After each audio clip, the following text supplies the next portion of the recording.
Ini kita lihat wakil rakyat yang tidak dipilih masih dirujuk dalam kalangan Barisan Nasional, tetapi undi berkalih kepada lawan. Khususnya di Lumut misalnya. Jadi kenapa berlaku seperti itu? Saya rasa itu yang perlu kita lihat. Bukan lagi terikat dengan nostalgia sebagaimana yang dikatakan oleh Dr. Bridget tadi, itu penting. Tetapi untuk bergerak ke hadapan, saya rasakan bahawa perlu ada perubahan dalaman. Untuk merapatkan jurang dalam kalangan pengundi yang berumur 18 hingga 40 ini, untuk menzahirkan keyakinan dan kepercayaan melangkaui politik identiti.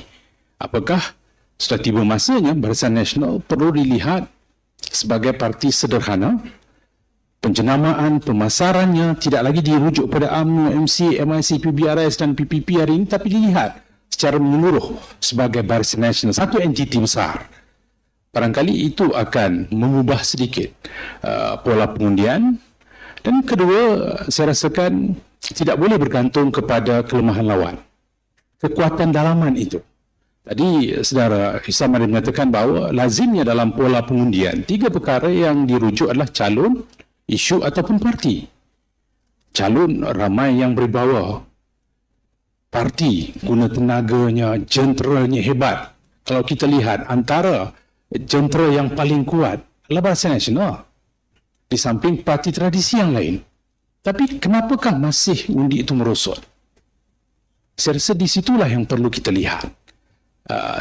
Kita ada calon, kita ada kekuatan parti, isu bagaimana untuk ditangkis secara menyeluruh. Isu mengikut kawasan setempat, kerana one size does not fit all. Setiap kawasan berbeza demografi, geografinya. Bagaimana pendekatan berbeza itu mendekati kumpulan sasar yang berbeza. Dan di samping politik wang, saya rasa politik identiti itulah yang perlu dineutraliskan dalam kalangan pengundi muda, yang bakal saya rasakan akan menentukan masa depan dalam pilihan raya akan datang.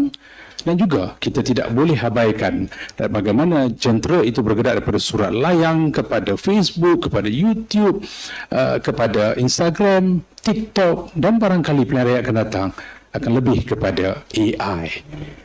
Yang itu saya rasakan perlu dirungkai